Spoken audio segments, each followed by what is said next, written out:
Sasa tutaki mambo ya ujinga, unaenda unaahidi vitu mingi alafu haujafanya na unakuja kuongea na hawa wananchi. And within 6 months this city will be markedly brighter. We are going to digitize all the 5,000 government services in the next 6 months. Tumekubaliana ya kwamba kila chief in the next 6 months atakuwa na tablet. In 6 months time, the stadium in Kamarin in West Pokot, which is historic, will be complete. Mimi nataka nikueleze hivi. Nimekuja hapa Mlimani baada ya miezi 6. Kwamba SHA ita collapse in 6 months. For the next 6 months, every ministry will be in charge of a day for planting trees so that we can get to a target in time. Hii barabara ndani ya miezi 6 itakuwa imekamilika kufika pale Gilgil. Kuanzia mwezi wa 6, hiyo mtungi itatoka shilingi 2,800 mpaka shilingi 500 ama 300. We are going to transform Gikomba. In the next 6 months, yes, you will see another Gikomba. Gentlemen, today, the Deputy President of the Republic of Kenya, Professor Abraham Kithure Kindiki, dealt what we refer to as a huge blow to President William Ruto, while addressing a certain rally where he, in his own words, as you have seen in the video clip that we have begun this video with, indicated that he does not want to be a leader of the caliber of other foolish leaders who have been making promises to the people of the Republic of Kenya on daily basis, but do not deliver. Yet, they keep on returning to the same people, seeking support from the alleged people. Now, Kithure Kindiki's today's statement comes a few hours after a statement that was delivered the other day by the former Deputy President of the Republic of Kenya, Rigathi Gachagua, where Rigathi Gachagua, while addressing a crowd at his Wamunyoro residence, went ahead to call upon the people of Mount Kenya region now to cut Kithure Kindiki a slack after Kindiki made a statement where he disagreed with the recent campaign that has been propelled by William Ruto's cabinet secretary and some few other leaders within the Mount Kenya region, more so in the Mount Kenya East, who have been advocating for the separation or the split of the mountain into 2 regions, which is Mount Kenya East and Mount Kenya West.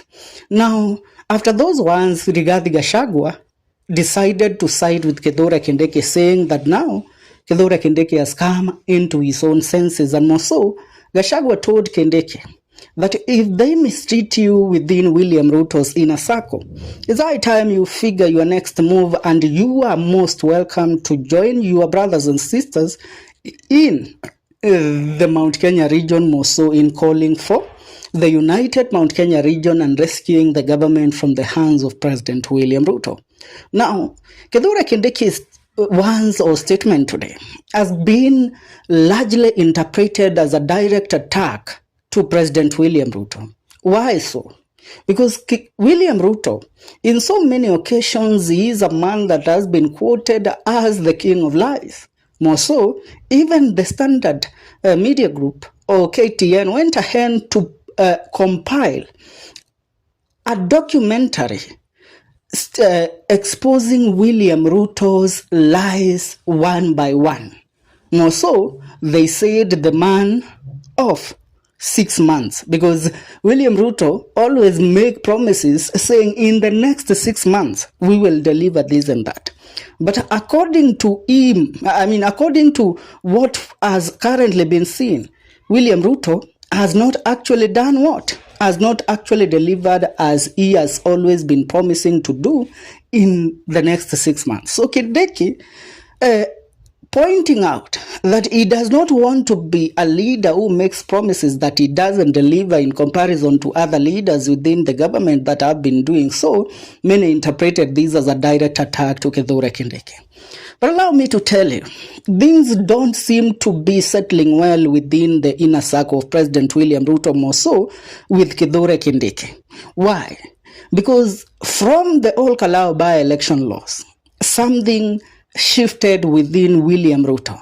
William Ruto realized that he has suffered the greatest political humiliation after actually banking on everything he had, government resources, state mercenary and everything to win the Ol Kalou by-election, which was conducted in Nyandarua County, which is part of the Mount Kenya region, where William Ruto lost with a very large margin. I mean, the candidate of the the DCP party, the winner of the said by-election, won by 85% of the votes, while William Ruto's candidate only garnered 5% of the vote. So that actually caused a lot of jitters within William Ruto's inner circle, more so in reference to Kithure Kindiki, because all along, leaders surrounding President William Ruto, more so those from Kiambu County, had been assuring William Ruto that he shouldn't be worried about the Mount Kenya region supporting him come the year 2027. But what happened during that day proved beyond reasonable doubt to be something that William Ruto didn't expect. And more so, it proved to William Ruto that he had been lied all along by those within his camp who had in several occasions pointed out to him that, you know what, Bwana President, you are winning this and UDA is going to win this. Are we together? So from then, William Ruto and his inner circle, more so those that they refer to mostly as the Yamune cartel, called a meeting. And that meeting was for the purpose of actually deliberating on the next steps on how to maneuver through this shame that William Ruto had actually suffered within the Mount Kenya region. And when that meeting was concluded, one thing became clear, that if William Ruto is to win the election, he has to actually now deploy a tactic of divide and rule. And that tactic of divide and rule is ensuring that Mount Kenya West and Mount Kenya East are separated, where he will have lieutenants from the Mount Kenya East championing the divisive agenda and actually promoting the re-election of the president. And that is why you have seen there is a cartel of lieutenants from Mount Kenya East, from Embu County, Tharaka Nithi County, and Meru County. Even the members of the County Assembly of Meru held a press conference showcasing that William Ruto has the support of over 70 MCAs from Meru County calling for the re-election of the president. But now, Kithure Kindiki realized that, you know what, these people, what they are doing is not something that will only cost me my position with the people of the Mount Kenya region, but it will also deter my track record as a leader in the Mount Kenya region. Why? Because if as a leader you can also join in the championing of the division of the region, where Kikuyus, Embus, and Merus are divided, where you say Merus and Embus and Tharakas should stick together against the Kikuyus.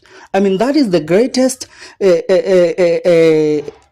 betrayal to what our forefathers fought for, more so the Mau Mau liberators in the Mount Kenya region. I mean, since day immemorial, when the Mau Mau used to chant the songs of going to war, they sang this song. Nyungo ya Mau Mau ya kimirwo nyendo tatu, wambere mugikoyo wakere muembu, wagatatu mumiru ni wewe kerire nyeni. They always sang saying that the pot of the Mau Mau was cooked by 3 people. Number 1 was the Kikuyu, number 2 was the Embu, and number 3 was the Meru, are the ones that herded the last, they added the final spices in the pot to actually cook the pot that was to kick out the Mau Mau, to kick out the colonizers or the white settlers from the Mount Kenya region. So dividing these people is like actually tearing apart a brother from brother or a mother from the kids. Are we together? The Meru, the Embu, and the Raka and the Kikuyu speak almost the same language. And that is why it becomes very hard for anybody that does not come or reside from the region to actually differentiate between who is who. Who is a Meru, who is a Kikuyu, who is a Embu, who is a Daraka. They cannot. So Kithure Kindiki saw that if this is to happen, and he becomes also an advocate of the divisive politics of dividing Mount Kenya into West and East, then he will be actually pointed out as a betrayer and as a traitor of the people of the Mount Kenya region. And that is why he took the bold step of calling out those that were actually propelling the divisive agenda of the Mount Kenya region. And from there, that is when Rigathi Gachagua decided to tell Kindiki, my brother, you are free to come and join us. And from now on, I'm calling upon everybody that has been attacking Kithure Kindiki to cease and desist from actually making any ones against him. Because also Gachagua, according to him, he has received intelligence indicating that Kithure Kindiki now is the next man on the chopping board, as the state now does not want anything to do with him. They want to dispose of him. Are we together? And that is why Kithure Kindiki's statement today saying that he cannot become a leader that actually makes promises that he doesn't deliver in comparison to other stupid leaders who have been doing so was actually interpreted as a direct jab to President William Ruto, who is a man known of making promises that he actually doesn't end up delivering. Mtazamaji, I would love to hear your take in regards to this. Leave a comment on the comment section. See you in our next video. This is the Kenyan Daily Report.